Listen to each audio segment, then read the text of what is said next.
pernah mengirimkan surat terbuka kepada Presiden Jokowi. Dalam surat terbukanya, terhadap istri dan anak kandung saya. Kecurigaan keluarga juga didukung oleh sebuah kejadian mistis. Keluarga curiga tindakan ini dilakukan oleh Yosep untuk menghilangkan barang bukti berupa sidik jari. Halo John, bapak ini Yosep namanya, 55 tahun. Dia sangat terpukul dan sangat bersedih karena dia harus dipaksa untuk mengikhlaskan kepergian anak dan istrinya yang ia cintai untuk selama-lamanya. Pagi itu ketika Yosep bermaksud untuk mengambil peralatan golfnya, ia terkaget-kaget bukan main menemukan rumah yang ia tinggali bersama anak dan istrinya porak-poranda. Berantakan bukan main. Banyak barang yang tidak pada tempatnya dan semuanya serba berantakan. Ia pun panik mencari dan memanggil anak dan istrinya, tetapi tak ada jawaban sama sekali. Dalam pencariannya di garasi mobil, ia curiga dengan noda merah yang menetes di dekat mobil Alphard yang ia parkir di depan garasinya. Yosep kaget bukan main ketika ia menemukan anak dan istrinya tergeletak tak bernyawa, bertumpuk tanpa busana di bagasi mobil Alphard yang terparkir itu.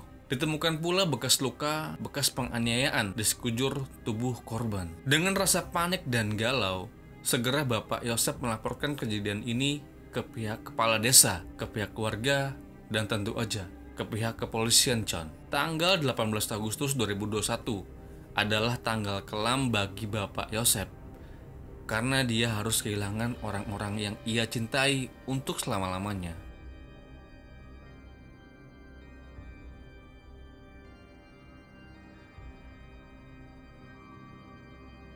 Kasus yang berlarut-larut ini membawa Yosep pernah mengirimkan surat terbuka kepada Presiden Jokowi. Dalam surat terbukanya, Yosep meminta perhatian Presiden agar perkara kasus ini segera terungkap. Selain itu, Yosep juga pernah menyurati Menko Polhukam, Kompolnas, dan Polri. Ia juga meminta agar kasus ini jangan dihentikan, harus dilanjutkan hingga kasus ini tuntas dan ketemu siapa pelaku pembunuh istri dan anaknya. Belum juga terungkap pembunuhnya. Saya memohon kepada Bapak Presiden Republik Indonesia, kiranya Bapak Jokowi Dodo untuk membantu agar Kepolisian Republik Indonesia segera mengungkap pelaku pembunuh terhadap istri dan anak kandung saya. Kasus pembunuhan ibu dan anak di Subang ini benar-benar hampir aja menjadi sebuah perfect crime atau kasus pembunuhan yang tak terpecahkan. Karena kasus ini tak menemukan konklusinya selama 2 tahun lebih. Bila saja Danu, seorang yang mengaku keponakan Yosep, bahwa dia mengaku dia adalah salah satu dari 5 pelaku pembunuhan ibu dan anak di Subang, dan Bapak Yosep adalah otak pelaku pembunuhan istri dan anaknya sendiri, yaitu Ibu Tuti dan Amelia.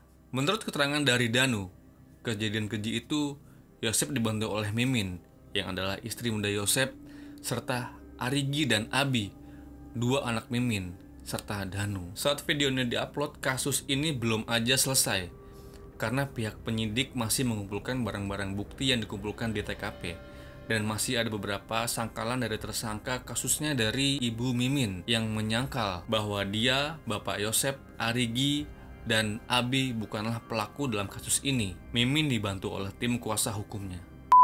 Yosep Hidayah, 55 tahun, merupakan suami dari Tuti. Dari pernikahannya dengan Tuti, Yosep dikasih 2 anak, yaitu Yoris Raja Amanullah dan Amelia Mustika Ratu. Mereka semua menetap di Subang. Yosep Hidayah bukan orang sembarangan, John. Di daerah tempat tinggalnya, Yosep merupakan seorang pendiri sebuah yayasan yang bernama Yayasan Bina Prestasi Nasional yang bergerak dalam bidang pendidikan yang menaungi jenjang pendidikan SMP dan SMK. Namun dalam struktur organisasinya, posisi ketua yayasan justru ditempati oleh Yoris, anak pertama Yosep. Amel menjabat sebagai sekretaris dan Tuti menjabat sebagai bendahara. Yosep juga memiliki istri muda yang bernama Mimin.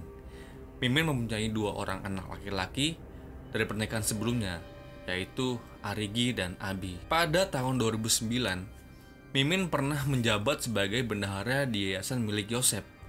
Tetapi karena tidak menguasai bidangnya, pada tahun 2011, Mimin memutuskan untuk resign dari posisi tersebut. Lalu posisi itu digantikan oleh istri tua Yosep, yaitu Tuti. Kasus ini kembali ramai sejak munculnya pengakuan dari M. Ramdhanu yang dengan sukarela menyerahkan diri ke pihak kepolisian dan mengaku dialah salah satu pelaku pembunuhan Ibu Tuti dan Amelia. Menurut Yoris, anak sulung Yosep, 2 tahun lalu ketika polisi menggelar penyidikan, sebetulnya M. Ramdhanu sempat mengakui bahwa dialah pelakunya.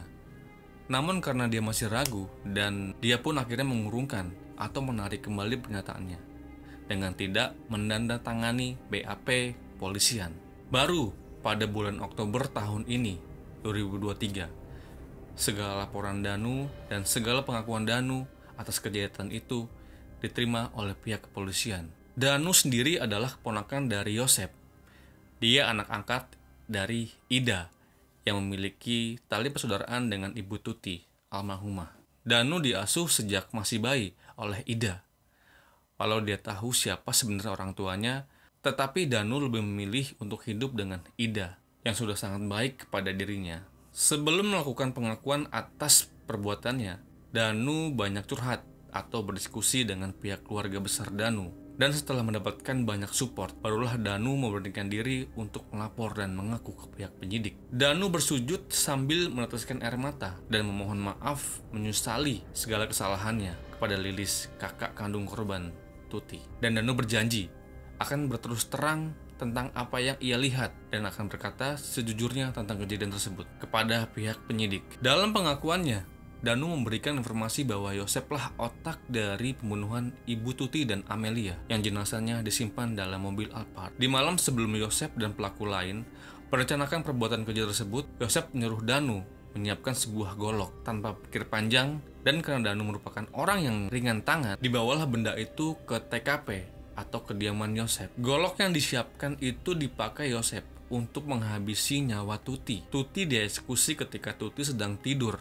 Selain luka-luka akibat benda tajam, luka akibat benda tumpul juga ditemukan di kepala Tuti. Setelah menghabisi Tuti, Yosep, Danu, Arigi, dan Abi membawa jenazah Tuti ke mobil Alphard. Sedangkan Amel yang memergoki kejadian tersebut mendapati ibunya sudah tak bernyawa lagi. Lantas ia kaget sambil berteriak. Teriakan Amel tidak membantu sama sekali, malah membuat Yosep semakin beringas. Menurut M. Ramdhanu, dia melihat Yosep membenturkan kepala Amel ke tembok berkali-kali hingga Amel tak sadarkan diri dan akhirnya meregang nyawa. Yosep sendirilah yang membawa jenazah Amel ke mobil Alphard dan menumpuknya dengan jenazah sang bunda Tuti. Setelah misi perbuatan jahat itu selesai, Yosep menyuruh Danu untuk membersihkan TKP agar semua bukti dan TKP bersih dari hal-hal yang bisa memberatkan mereka di kemudian hari. Atas pengakuan Danu dan mencocokkan barang-barang bukti, pada tanggal 16 Oktober 2023, kepolisian menetapkan Yosep,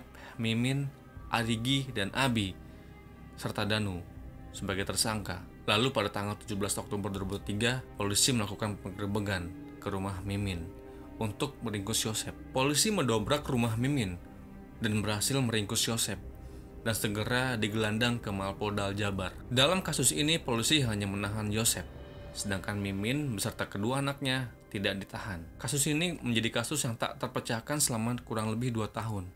Dikarenakan para pelaku sangat licin dan lihai menghilangkan barang-barang bukti di TKP dan bersandiwara, seolah-olah bukan merekalah yang melakukan tindakan keji tersebut. Kamis, 19 Oktober 2023, penyidik dari Direktorat Kriminal Umum Polda Jabar melakukan prarekonstruksi di rumah korban atau di TKP. Dalam prarekonstruksi, pihak polisi dibantu Danu menunjukkan lokasi pembunuhan korban Tuti dan Amelia. Bukti-bukti itu ditunjukkan oleh Danu di TKP rumah korban. Dalam prarekonstruksi, penyidik mengamankan sebuah ember yang dipakai oleh Danu untuk membersihkan TKP setelah kejadian. Saat ini pihak kepolisian sudah mulai berdatangan, TKP sudah mulai dijaga oleh sejumlah aparat dari Dalmas Kabupaten Subang dan pihak Inapus juga sudah datang dari Polda Jabar. Sebetulnya dari sebelumnya, Lilis yang merupakan kakak korban Tuti mencurigai gerak-gerik Yosep yang seolah-olah cuek dan tidak menaruh perhatian banyak atas wafatnya Tuti dan Amel. Contohnya ketika ada acara pengajian yang dilakukan setelah wafatnya korban. Beberapa kali diketahui bahwa Yosef tidak pernah hadir dalam acara penting tersebut. Selain itu, kecurigaan keluarga lainnya adalah di hari kejadian setelah Yosef berpura-pura panik atas hilangnya Tuti dan Amel. Menurut seorang saksi, Yosef sempat membersihkan lantai TKP yang diduga basah dengan cairan merah yang tergenang hingga ke dapur rumah. Padahal TKP belum selesai diperiksa oleh pihak kepolisian. Keluarga curiga tindakan ini dilakukan oleh Yosef untuk menghilangkan barang bukti berupa sidik jari atau noda-noda merah yang tersisa di lantai maupun di tembok. Kecurigaan keluarga juga didukung oleh sebuah kejadian mistis. Dalam video yang sempat viral beberapa tahun lalu itu, memperlihatkan seorang wanita yang didampingi oleh seorang wanita lain kerasukan arwah yang diduga sebagai korban pembunuhan ibu dan anak di Subang. Ya Allah, astagfirullahaladzim.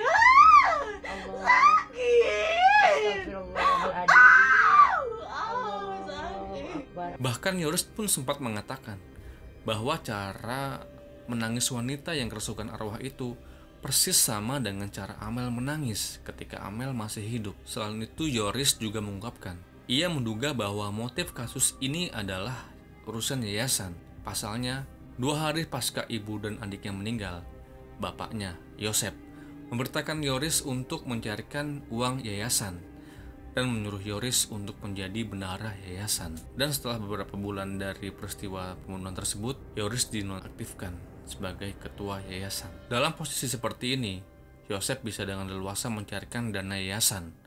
Tercatat, dalam beberapa bulan setelah Yoris nonaktif, Yosef 2 kali mencarikan dana yayasan. Yayasan Bina Prestasi Nasional yang berada di Desa Cijengkol, Kecamatan Serang Panjang, Kabupaten Subang, kini terbengkalai dan tak ditemukan lagi kegiatan belajar mengajar. Rumput-rumput ilalang menjulang tinggi dan pintu gerbang pun sudah digembok. Hal ini membuat kondisi sekolah menjadi semakin kumuh dan tak terawat. Oke John, semoga kasus ini menjadi kasus yang bisa membuat kita belajar untuk saling menyayangi, terutama terhadap anggota keluarga kita, John. Kita tunggu ya update kasus ini selanjutnya, dan semoga aja semakin hari semakin terang benderang dan ditemukanlah siapa sebenarnya pembunuh dari ibu dan anak di Subang. Karena sampai sekarang pihak tersangka belum mengaku secara gamblang bahwa dialah pembunuh ibu dan anak di Subang itu. Ayo Pak Polisi, kamu bisa Pak. Oke, sekian dari gue, maaf jika ada salah-salah kata. Akhir kata gue Jonte, bye-bye.